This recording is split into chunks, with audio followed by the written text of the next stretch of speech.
Hello, my name is Amy White. This is my research defense video discussion thread. My research project is entitled The Political Implications and Planetary Importance Regarding the Governmental Investment of Solar Power in American Society.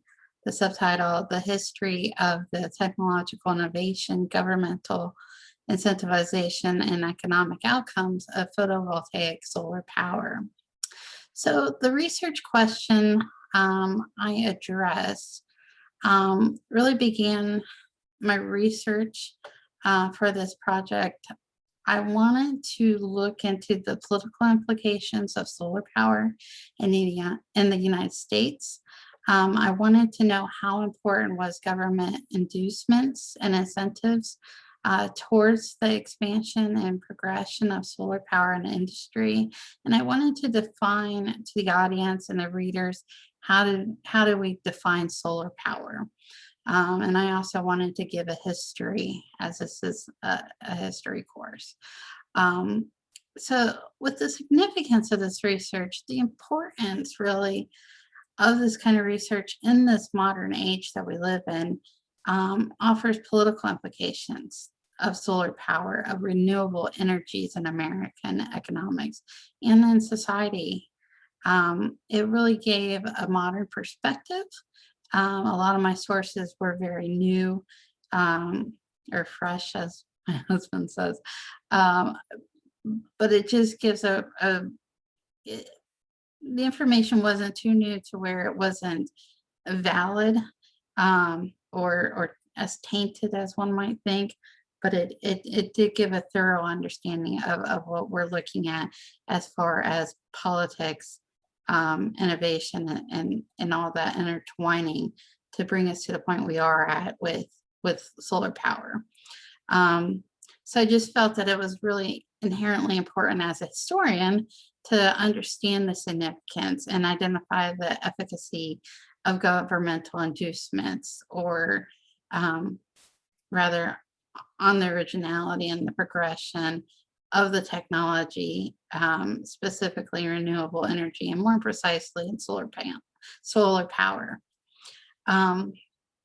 So the primary sources that I used for my research, whenever I begin a project, I start by finding sources that have a real authority on a given subject to really kind of give me a broad spectrum analysis. So the first two books I really looked at was Energy in Civilization, which that's probably backwards, but you get the idea. That, and then I looked at Energy and Economics, which, you know, it's a big book, but reading the whole thing really gives you a kind of understanding of what we're looking at from an economic side. Neither are exclusively about solar power, which I think is good coming at it from that way, just getting another broad spectrum viewpoint of the data and the information. And both of these books had a lot of charts and a lot of information in them that really helped me kind of fine tune where I was going at with my research and answering my questions. From there, I began to look at journal articles like Brett Clark and Richard York's article, Carbon Metabolism, the Global Capitalism, Climate Change, and the Biospheric Rift, that really gave you kind of a well-rounded idea of how capitalism has fed into fossil fuels use and how it has produced into climate change, and how people are now trying to approach that, because it's not really like just something we're doing now. It is something we've been working on since really the late 70s, trying to find new sources of energy to meet our demands. And then I also looked at I looked at many articles, but I'm just going to mention two. M.K. Hubert's article, Nuclear Energy and Fossil Fuels, again went into different types of renewable energies and fossil fuels, and how this whole movement is taking place, going away from fossil fuels, or the hope to go away from fossil fuels, and how really humanity is going to make that or reach that demand of energy that we have now in this modern age necessitated for our survivability. Finally, I focused my research on primary source materials, predominantly looking at governmental legislation, program studies and statistics, as well as congressional hearings where they discuss these programs.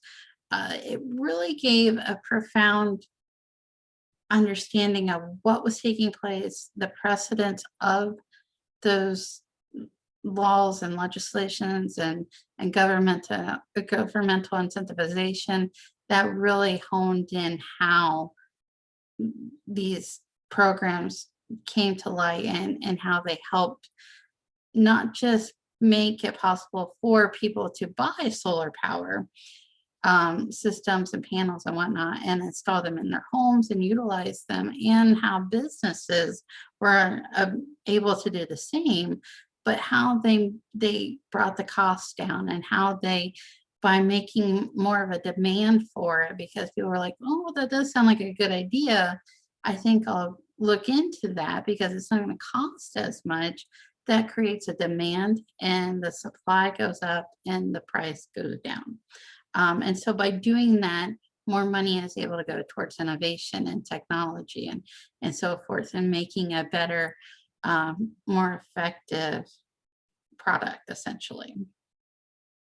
So through my research, my findings really did find a lot of what I thought I would find, and I was happy about that.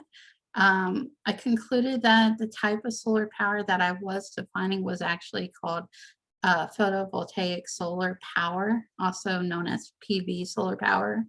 The study of PV solar power really began in the mid-19th century and slowly progressed to find the most efficient construction of a solar panel with that of silicon and other materials that just make it more efficient and less lagging and just getting the most out of the space, I guess you'd say.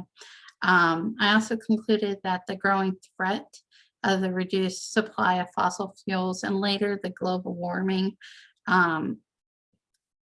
scientific evidence prompted the US government and other governments around the world, places like Germany and India and Japan, to really invest in these kind of incentives for the public. And it saw great results, especially in Germany, when they now have 5% of their national energy supply is being produced by solar power. So that was really a great thing to see that, you know, it is possible, especially Germany is not like the sunshiniest place in Europe. It is a predominantly cloudy environment. And so they're still able to produce 5% of their energy demand there. So that's really great. And it really makes it seem plausible that places like in the United States, we could do so. I also looked at different state programs. California is really leading the way with this, understandably so, the sunshine. But still, even in my home state of Ohio, you are seeing more and more people with solar panels. So the US government has several programs that served as inducements. Typically, these inducements consisted of tax incentives or grants. You'd either get credits in these tax incentives or direct rebate payments. And that really helped drive down the cost for the clients. Not just the public, but also corporate businesses and such could take advantage of many of these tax incentives. So ultimately, the American government programs like ETA, PURPA, CSI, and others had definitively resulted in the reduction of the cost and the reliance of our power sources on fossil fuels. This really drove innovation in photovoltaic solar technology, and definitely changed how Americans view energy supply nowadays. Um, so I really found it fruitful and conclusive in my evidence. And so that's all I had to say on that.